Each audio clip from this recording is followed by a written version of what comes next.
The concrete floor beneath the ECW Arena vibrated with the pounding of 2,000 feet. Cigarette smoke hung thick in the Philadelphia air, mixing with the metallic tang of blood and the sharp scent of spilled beer. ECW, ECW, ECW. The chant rolled through the converted warehouse like thunder, drowning out the screech of folding chairs being dragged across cement.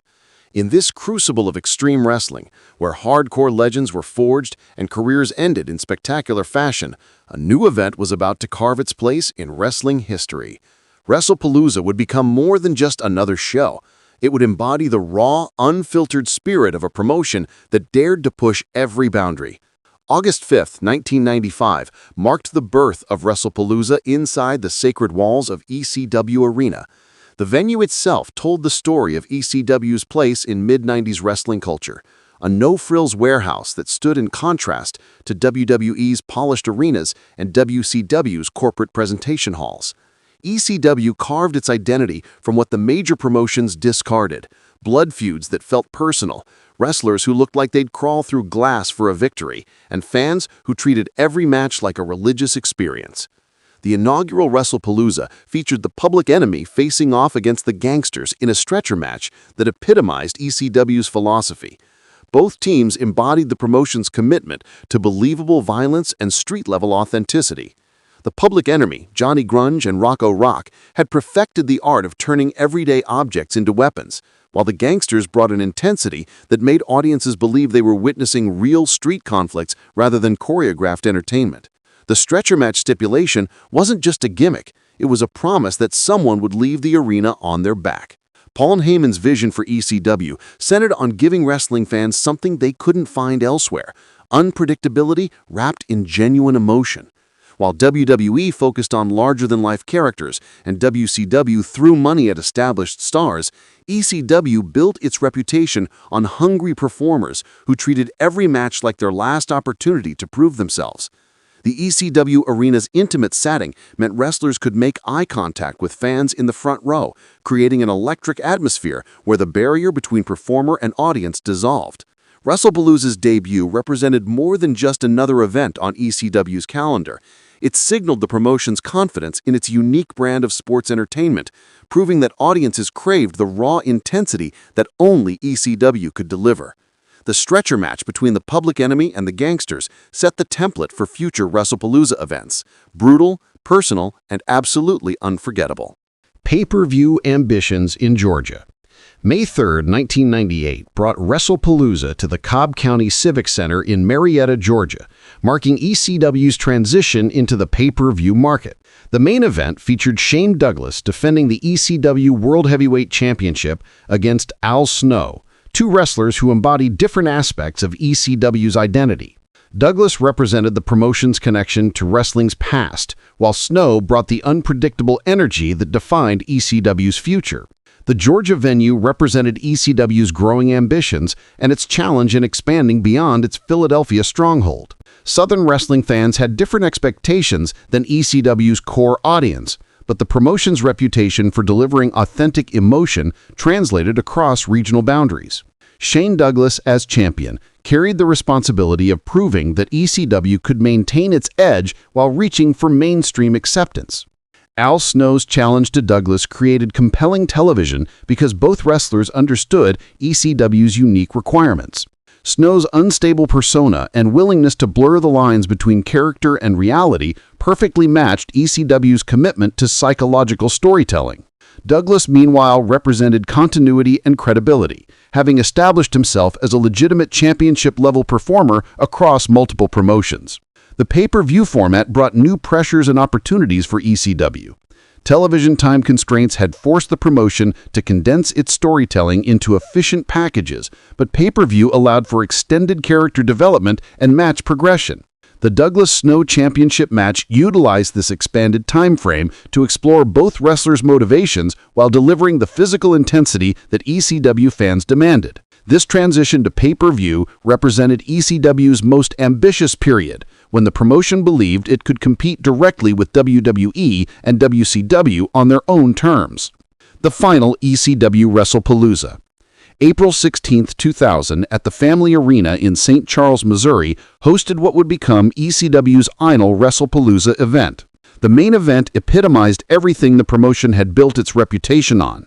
Tommy Dreamer, Dusty Rhodes, Sandman, and New Jack facing the Network, Steve Corino, Jack Victory, Rhino, and Yoshihiro Tajiri in a street fight that abandoned traditional wrestling conventions entirely. This card represented ECW's return to its hardcore roots after years of attempting mainstream acceptance. The street fight stipulation meant anything could happen, and ECW's reputation suggested it probably would.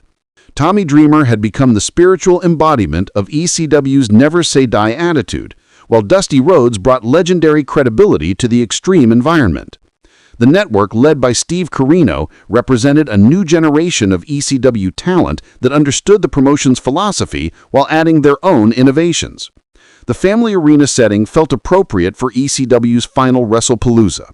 Located outside wrestling's traditional power centers, the venue embodied ECW's outsider status and connection to working-class audiences who appreciated the promotion's blue-collar authenticity. By 2000, ECW faced financial pressures that threatened its independence, making every show potentially historic. The street fight main event delivered the chaos ECW fans expected, but it also carried emotional weight as one of the promotion's final major shows. Wrestlers who had built their careers in ECW's unforgiving environment understood that they might never again perform in front of audiences who genuinely appreciated their sacrifices.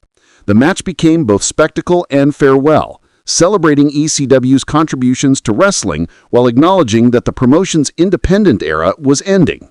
Corporate acquisition and silent years.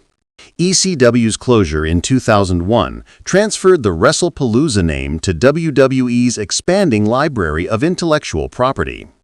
The acquisition represented more than just a business transaction. It marked the end of wrestling's most successful alternative promotion and the beginning of WWE's efforts to control wrestling history. For years, Wrestle Palooza existed only in archival footage and fan memories, a reminder of wrestling's lost possibilities. WWE's purchase of ECW's assets included not just video libraries and wrestler contracts, but also the emotional connections that fans had developed with ECW's unique brand of sports entertainment. The Wrestle Palooza name carried particular significance because it represented ECW at both its grittiest and most ambitious. WWE understood the value of these legacy brands, even if immediate plans for their revival remained unclear. Revival in Indianapolis. September 20, 2025, marked Wrestle Palooza's return at the Gainbridge Fieldhouse in Indianapolis, Indiana, under WWE's corporate umbrella. The headlining match between John Cena and Brock Lesnar represented WWE's commitment to star power, while the full card acknowledged both ECW's hardcore legacy and modern wrestling's global reach. The confirmed matches demonstrated WWE's approach to reviving the Wrestle Palooza brand. Cody Rhodes defending the undisputed WWE Championship against Drew McIntyre brought main event credibility, while Io Sky facing Stephanie Vaquer for the vacant Women's World Championship showcased WWE's international talent development. The mixed tag team match featuring CM Punk and AJ Lee against Seth Rollins and Becky Lynch created storyline opportunities that connected wrestling's past with its present.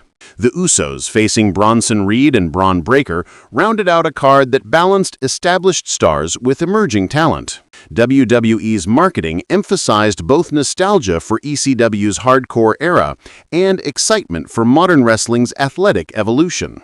International streaming partnerships with ESPN and Netflix expanded Wrestle Palooza's reach far beyond what ECW could have imagined, transforming a Philadelphia warehouse show into global entertainment. Fan reaction to the announced revival mixed excitement with skepticism. ECW loyalists questioned whether WWE could capture the authentic emotion that had defined the original Wrestle Palooza events, while newer fans appreciated the opportunity to experience a legendary wrestling brand.